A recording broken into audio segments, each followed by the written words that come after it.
संजय की उम्र 19 साल की थी जब उसकी बड़ी बहन काजल की शादी हुई थी।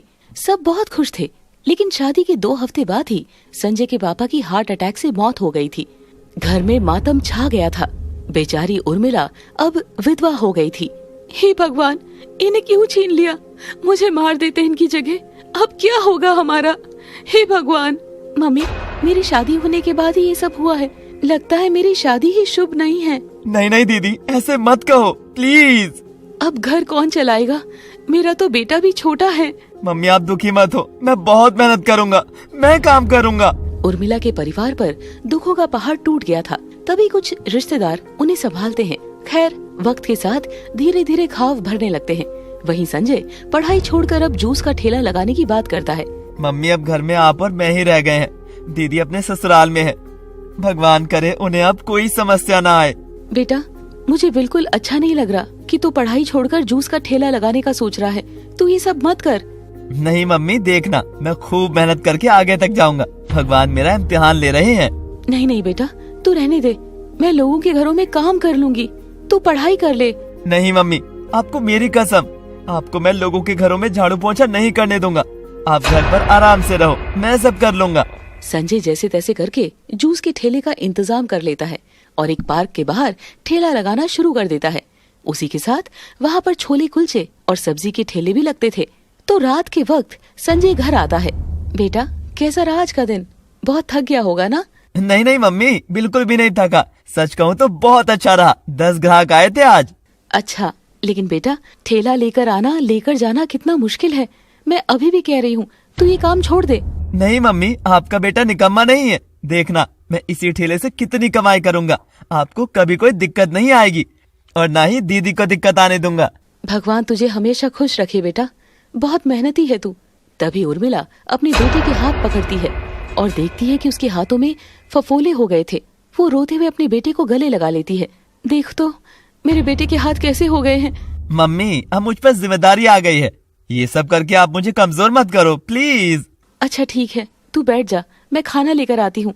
तब तक हाथ मुंह धो ले। बेचारी उर्मिला अपने बेटे को मेहनत करते देख बहुत दुखी थी, लेकिन संजय काम से जी चुराने वाला नहीं था। कम उम्र में भी उसने सारी जिम्मेदारी ले ली थी। कुछ दिनों बाद संजय की बहन काजल मायके में आती है और वो काफी खुश थी। आ गई बेटा, तेरा भाई तो काम पर गया हुआ है। कोई बात नहीं मम्मी, रात में मिल लूंगी। कितनी मेहनत कर रहा है ना संजय भी। हाँ बेटा, और साथ ही उसकी मेहनत का फल भी मिल रहा है। ताजी रोटी जितना तो कमा ही रहे हैं। अच्छी बात है मम्मी, और आप बेफिक्र रहो, मैं भी अपने ससुराल में बहुत खुश हूँ। अच्छा, ये तो बहुत अच्छी बात है बेटा। हाँ मम्मी, मेरी सास बहुत अच्छी है, मेरा बहुत ध्यान रखती है और हम दोनों मिलकर ही घर का काम करते हैं। भगवान करे ऐसा ही चलता रहे सब। किसी की तुझे। लेकिन नजर तो मानो लगने ही वाली थी, क्योंकि 2 ही महीने बाद काजल की सास की मौत हो जाती है और अपनी सास के जाने से काजल बहुत दुखी थी। खैर, होनी को कौन टाल सकता है। देखते देखते 1 साल और बीत जाता है। संजय का काम भी जम गया था और वहीं आसपास के ठेले वाले उसके दोस्त बन गए थे। देखते ही देखते 2 साल बीत जाते हैं। संजय उस दिन थोड़ा लेट हो गया था। वो दूर से देखता है कि उसका कुलचे वाला दोस्त एक लड़की के साथ बहस कर रहा था। जब मैंने आपको बोल दिया कि मैं आपको पैसे दे दूंगी, तो आपको मेरी बात समझ में नहीं आ रही क्या? ऐसे कैसे मैं समझ लूं? आपने मेरे कुलचे खा लिए और पैसे तक नहीं दे रही। कमाल है। मुझे नहीं पता था कि मेरे पास कैश नहीं है। कह तो रही हूँ कि ऑनलाइन पेमेंट कर देती हूँ, तो वो मान ही नहीं रहे आप। मैडम, मुझे ये सब चलाना नहीं आता। इतनी समझ होती तो यहाँ मैं कुलचे का ठेला नहीं लगा रहा होता। तो अब मैं क्या करूँ? या तो इंतजार कर लो, मैं घर जाकर पैसे ला देती हूँ। न जाने मैं आज पर्स कैसे भूल गई। ये सब बहाने हैं। आप जैसे बहुत आते हैं जो फ्री में कुलचा खाने के लिए ऐसे नौटंकी करते हैं। मैं आपको नौटंकी वाली दिखती हूँ? मेरा स्टैंडर्ड तो देखिए। अपनी स्कूटी लेकर आई हूँ, ये स्कूटी यहाँ छोड़ जाती हूँ। विश्वास नहीं है तो? मुझे तो मेरे कुलचे के पैसे चाहिए बस। मैं आपकी स्कूटी का क्या करूँगा? कल को चोरी का इल्जाम तो मुझ पर ही लगेगा ना। कैसा बेवकूफ कुलचे वाला है। मैडम, जुबान संभाल कर बात करो। गरीब हैं, इसका मतलब ये नहीं है कि कुछ भी बोलती रहोगी। तभी संजय बीच बचाव के लिए उनके पास आता है। अरे यार, क्या हो गया रवि? क्यों बहस कर रहा है मैडम से? देखो ना, मैं आज अपना पर्स गलती से घर भूल आई हूँ। मेरे पास कैश नहीं है, पर मैंने यहाँ पहले कुलचा खा लिया। यार, ये ऐसे ही बहाने बना रही है। जब इसके पास पैसे नहीं थे तो कुलचा क्यों खाया इसने? कह तो रही हूँ ना, गलती से रह गया घर पर। मेरे पास ही होता है पर्स, मेरी स्कूटी में ही होता है, आज नहीं है। तो क्या हो गया? मैडम पैसे दे जाएंगी बाद में। वही तो मैं इनसे कह रही हूँ। नहीं, मुझे पैसे तो अभी चाहिए। अच्छा चल छोड़, मैं दे देता हूँ मैडम की जगह पैसे। क्यों? तू क्यों ज्यादा दानवीर बन रहा है? तेरे से मैं कोई पैसे वैसे नहीं लेने वाला। और मैं उनको ऑनलाइन का बोल रही हूँ, इनके पास है ही नहीं गूगल पे। मैं आपको कर देती हूँ अगर है तो। हाँ ऐसे कीजिए, आप मुझे ऑनलाइन पेमेंट कर दीजिए, ये तो ठीक है ना? हाँ ये ठीक है, पैसे तो मैडम ही देगी, भले ऑनलाइन दे या कैश। ठीक है, मैं इनको कर देती हूँ, इनसे ले लेना। दिमाग खराब करके रख दिया मेरा। मेरा तो आपसे भी ज्यादा हिला है दिमाग। शांत हो जाइए मैडम। और रवि तू भी, गरीबी में कई बार दिमाग ऐसे ही हिल जाता है। आप अपना QR कोड दीजिए, मैं पेमेंट कर देती हूँ। मैडम मेरे ठेले पर लगा हुआ है, आइए स्कैन कर लीजिए, पास में है। तो लड़की संजय के ठेले के पास जाती है। ओह अच्छा, तो तुम जूस का ठेला लगाते हो? जी मैडम, आप जूस पीना चाहोगी क्या? हाँ सोच रही हूँ पी लूं, दिमाग गर्म हो गया है मेरा। अच्छा, अभी आपके लिए अच्छा सा जूस बनाता हूँ, मिक्स फ्रूट वाला। ठीक है, और कितने हुए? जूस के भी बता दो, मैं पेमेंट कर देती हूँ। जूस के 60 रुपए हो गए मैडम।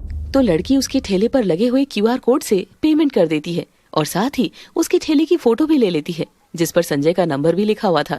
और जूस पीकर लड़की वहाँ से चली जाती है। अगले दिन वही लड़की जूस पीने के लिए किसी दूसरी दुकान पर जाती है। भैया एक मिक्स फ्रूट जूस बना दो अच्छा सा। अभी बनाता हूँ मैडम। और वो जूस बना कर देता है, लेकिन जूस बिल्कुल भी अच्छा नहीं था। बिल्कुल भी अच्छा जूस नहीं बनाया है, लगता है बासी फ्रूट डाल दिए हैं। नहीं, ठीक थे फ्रूट तो। दोबारा आऊंगी भी नहीं तुम्हारी दुकान पर। हाँ, पैसे कितने हो गए? मैडम 100 रुपए हो गए। क्या तुम 100 रुपए का इतना गंदा जूस दे रहे हो? और कल मैं 60 रुपए में मिक्स फ्रूट जूस पीकर आई हूँ। ठगते हो लोगों को? हाँ नहीं नहीं मैडम, नहीं मिलता इतना सस्ता, कहीं भी पता कर लो। देखना, सभी को कहूंगी, कोई नहीं आएगा तुम्हारी दुकान पर, ठग कहीं के। 2 दिन बाद वही लड़की वापस संजय के ठेले पर जूस पीने आती है। मैडम आप आइए, कैसी हैं? बढ़िया जूस बना दो, 1 गिलास यही और 2 गिलास पैक कर दो। ठीक है मैडम। हाँ बिल्कुल वैसे ही बनाना। और तुम्हें पता है, उस दिन मैं बाजार में जूस पीने गई थी, 100 रुपए का 1 गिलास दिया, वो भी इतना गंदा। बड़े दुकानदार तो ऐसे ही होते हैं, हम ठेले वाले ज्यादा रेट नहीं लेते हैं मैडम। क्यों नहीं लेते? लेने चाहिए, तुम ज्यादा अच्छी चीज देते हो। नहीं नहीं मैडम, अगर हम भी ज्यादा पैसे लेंगे तो लोग आएंगे ही नहीं। डरना नहीं चाहिए किसी भी चीज से।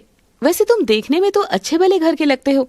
हाँ लेकिन कुछ हालात खराब हो गए थे तो मुझे ये काम करना पड़ा।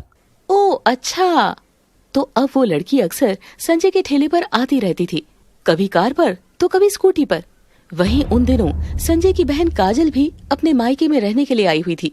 संजय आज जल्दी आ जाना, रात को तुम्हारे लिए कुछ स्पेशल खाना बनाऊंगी। अच्छा ठीक है, 7:30 से 8 बजे के बीच तक आ जाऊंगा।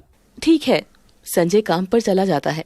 शाम के वक्त 5 बजे वो लड़की जूस पीने के लिए आती है। इस बार वो कार पर आई थी। अब तो थोड़े टाइम में सर्दियाँ आ रही है, लगता है तुम्हारा काम भी कम हो जाएगा। नहीं नहीं मैडम, काम तो पूरे साल चलता है, जैसे जैसे सीजन बदलता है वैसे वैसे फ्रूट भी बदल जाते हैं। अच्छा हाँ, ये तो है ही। तभी संजय का फोन बजता है। वो उसकी माँ का फोन था। वो घबराई हुई थी। फोन पर, बेटा जल्दी से घर आ जाओ, जल्दी। मम्मी हुआ क्या है बताओ ना, आप घबराई हुई क्यों हैं? बेटा जल्दी घर आ जा बस। संजय घबरा जाता है और जूस बीच में ही छोड़ देता है और सामान समेटने लगता है। अरे क्या हुआ, तुम इतना हड़बड़ी में क्यों हो? पता नहीं मैडम, मम्मी का फोन आया, मुझे जल्दी से घर जाना होगा, मुझे माफ कर दीजिए, आज मैं आपको जूस नहीं दे सकता। लेकिन हुआ क्या है? मुझे नहीं पता, जल्दी से जाना होगा। वहीं संजय अपने साथ वाले दोस्त को इशारा करके ठेला संभालने के लिए कहता है और खुद पैदल भागकर जाने लगता है। पैदल कहाँ जा रहे हो? कब तक पहुँचोगे? मैं कार लाई हूँ, मेरे साथ चलो। लेकिन मैडम आपकी कार में मैं। अरे तुम चलो ना, क्या दिक्कत हुई है, मैं लेकर चलती हूँ। संजय उस लड़की की कार में बैठ जाता है और वो संजय के घर की तरफ जाने लगता है। वो घबराया हुआ था और लड़की उसकी परेशानी देखकर हैरान थी। आखिर संजय के घर पर क्या हुआ था? उर्मिला इतनी डरी हुई क्यों थी? ये तो हमें अगले एपिसोड में ही पता लगेगा। देखते रहिए हमारे साथ गरीब सास वर्सेस अमीर बहू का अगला एपिसोड।